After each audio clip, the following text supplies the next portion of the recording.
Welcome into the Locker Room Report overtime.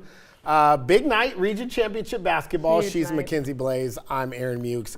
We got some people in the chat that are going to get ready to join us here, hopefully. Sorry for the delay. We have some technical issues, so we're trying to make sure everybody's able to hear us, see us, all that good stuff.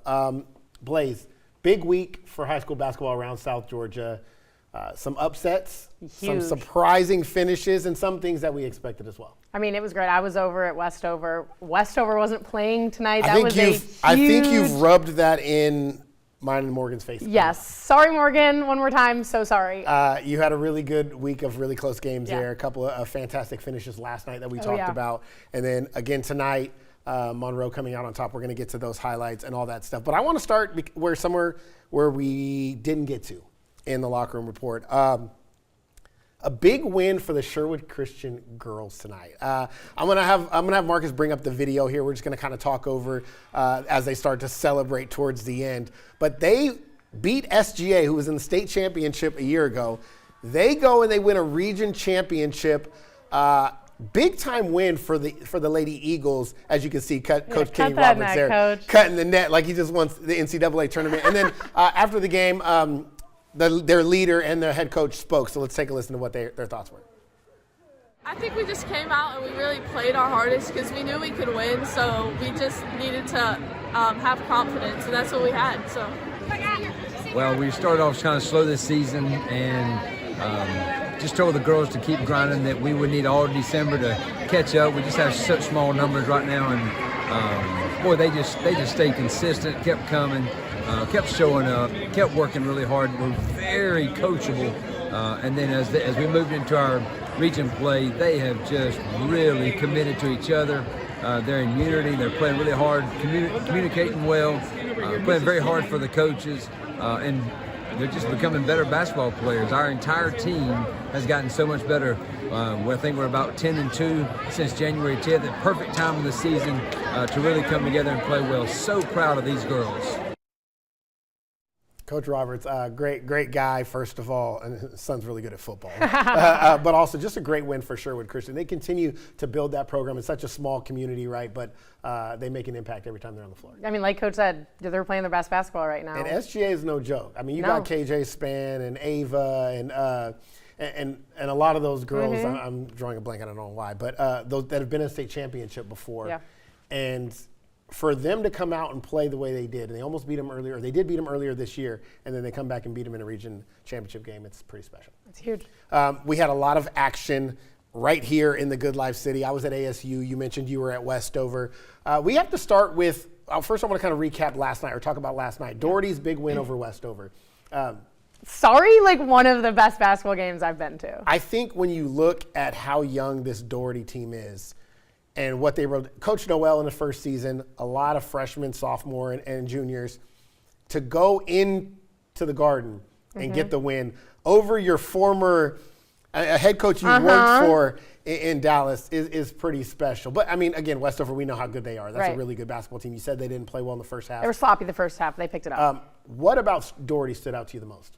At least coming into tonight's game after yesterday. The grit. Even tonight, I mean, they were fighting for loose balls. They're diving all over the place. Marcus Health, I talked about him. Heath, thank you. The kid is a monster all over the place, just diving for loose balls. They really wanted it, and it was so close. Monroe won that game tonight because of the free throws. The third and fourth quarter were, like I told you, a free throw contest. Every single play was a free throw, free throw, free throw. And Monroe made theirs, and that was the difference maker. All right, let's take a look at those highlights out here. Now, you talked about it being it was packed gym, first of all. It's always packed.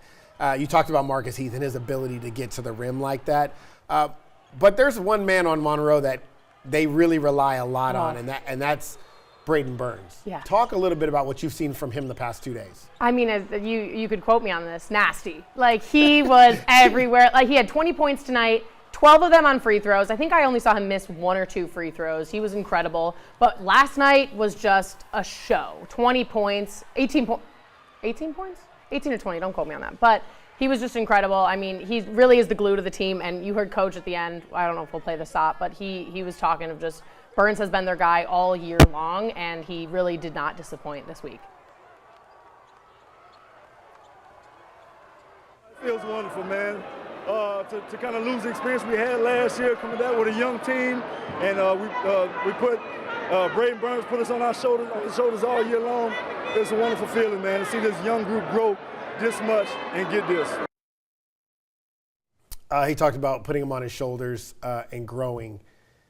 I just have to give huge shout out to Coach Hoffpower. When they made the Final Four run last year, we're like, man, I don't know how they're kind of doing it. They seem to be, I don't want to say less talented, but when you look at, they don't have the guys up and down the roster that some of these other rosters have, and yet they make the Final Four run. And then they come back, and Braden is their go-to guy, and he misses a couple games, and you can see it offensively. They needed somebody else to step up. They didn't get it. When he comes back, they go back into clicking on all cylinders.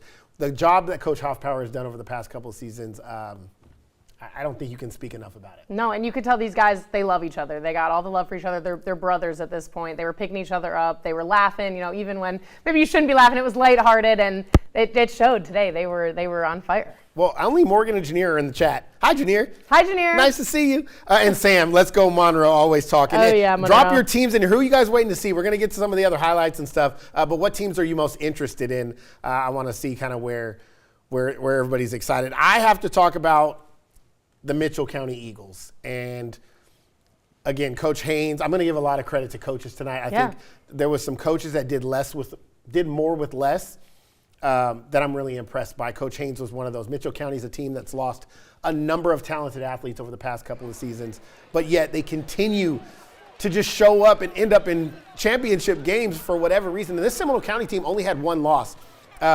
Thanks a lot to that guy, Zach King, inside and to Damarian Moore. Those two guys, that 1-2 combo is tough to deal with. But King, he set the tone early for Seminole, and it looked like, okay, Seminole's ready to go. They're going to be there in the end. But Mitchell County never went away. Anthony Franklin made big-time three after big-time three, and I'm talking about from distance. He looked like baby Steph. Baby Steph out there. Dorian Williams knocked down a triple. And then, again, coming out of halftime, I thought Mitchell County was impressive. Jadarius Hudson was aggressive, getting to the rim, creating shots for him and his guys. And I thought they just did a really good job in that final 16 minutes. And then they made their free throws down the stretch. And Coach Haynes deserves that love and talked about this team and their resilience after the game.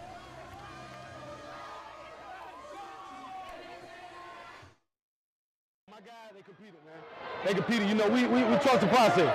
No noise this year. People counted us out. I just told the boys, just come to work. That's all you got to do, come to work. Work every day and let the end result be the end result. Let the end result be the end result, and they did just that. They were composed. The crowd is going wild. I mean, Mitchell County always shows up, their crowd. Kudos to their crowd again tonight. They always show up in that gym, and they showed up again. They were composed as a team, and the crowd was going absolute crazy. What's up, Matthew? He says, congratulations, Coach Haynes and the Eagles. Yeah, big-time win for them as they're going to be earning that top spot in the state playoffs when those brackets come out. Mitchell County, Jig-Sob. I don't know what that means, but I didn't know what you were saying. What a name. What a name there. That is a Jig. I can't even say it again. He's with Mitchell County, or she's with Mitchell County, whatever it is. Mitchell County gets the big win. Morgan went out to one of her favorite places today. Coffee. To Douglas. Morgan loves to get out to Douglas. She made the long trip out there to hopefully see the boys and girls bring home region crowns. Unfortunately for the boys, they lost a tough one to Houston County. This one, it basically went down to the wire. Morgan's like, I don't know if I'm going to get it in time. They were trying to again, get the win over the Bears. Fourth quarter, it was back and forth. It was tied at 47. Xavier Littleton hitting a jumper. The Bears answered back. They were tied at 51, and of course, it ended up being an overtime game. In overtime games, Blaze, it's a war of attrition. Oh, yeah. I mean, it's a whole, my coach used to always be like, it's 0-0, it's a whole new game. Like I got to start all over again. Yeah, you got to start all over again. Your fouls don't reset, so that's tough for some teams, but I'm not sure if these guys got any foul trouble. My guys got in a few foul trouble. You have to imagine there was some, but in the overtime, Houston just outlasted them, right? They outscored Coffee 11-1 in the extra frame, and you could see the emotion there. Just a tough loss for the Trojans. They'll be back. I mean, they're going to playoffs. They'll be just fine. I'm very proud of them. We fought good. We got what we wanted. We got the last shot. It just didn't go in. I like when coaches keep it short and simple. That's what happened. It was a great game. We played our best, or we played, the way we wanted to. It just didn't fall in the end. And that's all you can really ask Right. for. And like I said, they'll be back. Playoffs start. Yeah, it's tough to win. Tough to win games like that. tough to win games like that. Okay, I owe the people in Dawson a little bit of credit here. They're probably watching, and if they're not, they better. Their coaching staff has been calling for me to get out to a Terrell Academy girls game. Mm-hmm. Morgan went yesterday, and I told her to tell Coach that if they were in the championship game, that I would show up, and then they promised me a region championship. So let's look at the highlights and see if they were able to get it done. It was the Lady Green Wave taking on the Laney Hornets. The two teams split during the regular season, a double overtime game and a 2-point contest. So these were close all year long. I'm rocking the pink. I do like the pink. P-Town. I think that's their Valentine's Day wear. For breast I think cancer? I think it's Valentine's Day. Oh, okay. The defense for the Green Wave was absolutely sensational. I think they got a 10-second violation multiple times. And then Jada Rushing, she went to the bank at night, hits the 3 there. Jakiria Frazier is kind of the main scorer. They did a really good job on her for the most part. There, she gets a 4-point opportunity. Free throw doesn't go, though, and again, more defense. Like Nisha Hill off the window. And then Hill distributing here. She's going to find Salasia Samuel inside. Samuel was big in the second half. Inside, they just couldn't handle her. She was everywhere. 9 points in the second half. And like I said, a celebration in Dawson tonight. They win the region 47-31, the final, in a big way, and it was about time. It means a lot. I don't know if you all, well, I have been preaching the last 3, maybe 4 years. We have had a curse, which means we'll finish pretty good regular season, then we get and lose the first game of the region playoffs. But this group of girls right here had heart. They fought through adversity, and as a total result, region champs. So sweet. And curse is over. Oh, yeah. It's safe to say the curse is over in Dawson. Terrell County gets the big region win. Those girls are good. Did they win that for you? I mean, were you? I think I might have. I'm kind of a winner, so they might have something. I might have something to do with it, but I don't want to take any credit. Give credit to that coaching staff and those players. Those girls are my first time seeing Terrell County girls this year. That team is really good. That team can make a run at state. They just have multiple weapons, no weak spots. They have perimeter shooting. They have girls that can penetrate. I mentioned on the inside, they have everything. Are old, young? They're high school. They can't no, be like old are they all senior? Whatever. No, I don't. I haven't looked. I haven't taken a deep delve into that roster or anything like that. But I don't think that matters this year. I think they need to take this moment and take advantage of it. This is a team that can make a run in state. I'm excited. They can make a run if they continue to play, and if they played the way they played tonight. I definitely think they can make a run at state. Okay, we had one game in the Good Life City we already talked about. Between Monroe and Doherty. We had another one between Westover and Monroe on the girls' side. You were there. It's just not easy to beat KJ Acree and Taylor McKenzie. And their press. I was stressing out. I felt like I was the one bringing up the ball. I'm like, this press is deadly. We saw a Lee County team beat this Monroe girls team. What about tonight was Westover not able to do that you saw in that Lee County game? Maybe that made a difference. Breaking the press obviously was one of, like I said, I think there were five steals in the first half, and they just kept going. I mean, they hit some important shots, but you can't stop KJ Acree and Taylor McKenzie. You literally can't.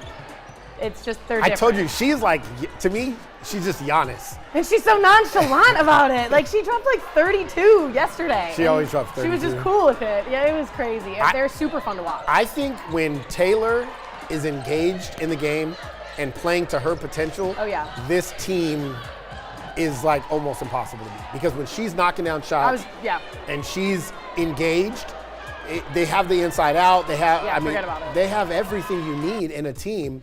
And I think they're a few like moments from being a state championship team. And they're only juniors. Yeah. That's insane. Yeah. They don't have one senior on the roster. Yeah, no. And then they got a ridiculous. freshman in Yeah, like it's just crazy. It's crazy. Mackenzie hit 5 threes. Yeah, tonight. I'm telling you. If she's hitting from 3, call the game. It's over. When Taylor is on and engaged Yeah. in the game and knocking down shots, this team is going to be a force that. And they're fun to watch. Yeah, they're fast and They're up by 50, and the starters are still in. And Coach Acree after the game, she talked about it, but we're gonna listen to her soundbite and we're gonna respond. I want to hear what she had to say. Hold on. It was wonderful. It feels wonderful. The girls play hard. We proved we're the #1 team, so we just gonna continue to practice and get ready for the playoffs. What makes this even better? They already had the shirts that said back-to-back. They threw those babies on Oh, and they took knew. the picture. They I was knew. like, you guys are dogs. That's about as much as emotion as Coach Acree's gonna show. Oh, yeah. On an interview. Oh, yeah. But I know I see her on them sidelines. Oh, we yeah. We know Coach Acree. We know you're going to get really emotional when that state championship come home. And I'm it's waiting coming. for it. It's coming. Really big win there for Monroe. I believe the last game we have to get to, the last girls game of the night, was back out in Douglas. Coffee and Lee County. Big time game. These two met earlier. It was tied at the half. They just played. They did. They did. That's what region championships are all about. This one, I watched those Coffee Girls last year. Didn't get to see them this year. They are really, really good. Kamaya Hutcherson, we know a lot about her. She's always playing well. She knocks down the 3 there. But Aria Polk, I mean, they're so deep for out there in Douglas. She knocks one down as 11-5 after the first quarter. 8 threes made tonight by Lee County. Ooh. Kamari Franklin had 2 of those, and then Hutcherson right there again. But we've seen it time and time again. They did it earlier when they played at Lee County. The second half, they just turn it on. It's something, it's like a light switch that just flips. They go on, 20-point lead. Porter, Polk, and of course Lexi Bradford. She's been doing her thing, win the trophy again. Crown them. They're the queens. I love it. Back to back. How good does that feel? That feels so good. That just goes to show you how much work my girls have put in over the last couple of years, and they wanted it. They wanted to host it, and they wanted to win it.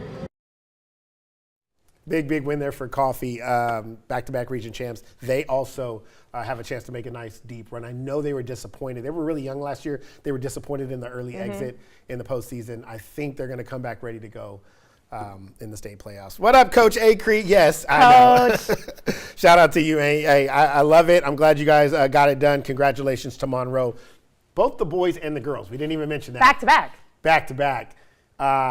Things are going well over there at the Ponderosa. I'm just saying. I'm just saying. Monroe is that tornado's just swirling through the 229 right now. Just ripping it apart. Big win there for Monroe. We talked about it. I wanted to talk a little bit about some GIA scores that we got. Yeah. Or you I got. got these right here. You can read my chicken scratch. SGA boys getting the win over Georgia Christian earlier today. We talked about Sherwood Christian earlier. We didn't get that. And then the boys, Crisp Academy, took care of Westwood. 60-50. On the girls' side, SGA. No, SGA lost to Sherwood today. That's according yesterday. to. What's going on here? But Fullington, that's the one I was looking for. Fullington took care of Crisp Academy, unfortunately, 55-48. So the Lady Cats unfortunately fall there. Westwood beat Grace Christian. Another big week coming up next week. We have more region championships. Right. Turner Brooks, Turner County. Basketball. Yeah, just and more. Then baseball started. I know. Right around the corner. Oh yeah. We're getting to it all, and then state tournament playoffs coming up. Yeah. Our playoffs starting next. I don't know. I'm one day at a time. I thought you were the guy. I thought you were the guy. You ask me this every time. One day at a time. See if we got anybody in the chat. Who we repping? Back to back. CHS. Yeah, Mitchell County. Yeah, Mitchell County's been good. Let's go Mitchell County. Thank you, Ventura Pollard. My people in Dawson are quiet. They must not be watching. Everyone's quiet. They better be out celebrating. Yeah, I hope everybody is. I'm going to go out and celebrate. Big plans for Valentine's Day? No, going to AVAC. Do we have a Valentine? I do, but I'll be spending it with my girls and boys at AVAC. Okay, so, AVAC basketball sounds good. I know Morgan will be out at Albany Tech, I believe. I will not. Are you seeing Cinderella? Cinderella? Isn't your daughter? Oh, that's on Sunday. My daughter's plays on Sunday. Go out and see Cinderella, I everyone. will be celebrating Valentine's Day. Yay. Oh, by the way, no hitter throwing today for Albany State. Big sweep there over Kentucky State. Very no hitter nice. thrown there. Shout out to Albany State. We'll be having more as we get into the baseball season and soccer season and all those spring sports. Congratulations to Mitchell County, to Monroe. I'm not going to list them all. To Monroe, to Coffee the regional Girls, winners. to all of our region champions. We're going to have more region champions crowned next week, and we're going to have it all right here for you on the Locker Room Report Overtime. While I'm here, I might as well go ahead and plug our award show, March 5th. For football fans, March 5th is our award show. You can go on to WALB.com right now and vote for all your favorites. Voting closes February 22nd. Shows on March 5th. Shows on March 5th. It's going to be a lot of fun, And if you want to watch The Pit on Monday, 7:30 p.m., a new Georgia sports show. We're teaming up with WTVM and WRDW. So a lot of things coming. We're going to go to Sports Talk every day soon after the Olympics. Olympic Zone every day at 7:30. A lot here happening on WALB. Thanks for watching tonight for the Locker Room Report and the Locker Room Report Overtime. Have a good night, South Georgia. Bye, guys.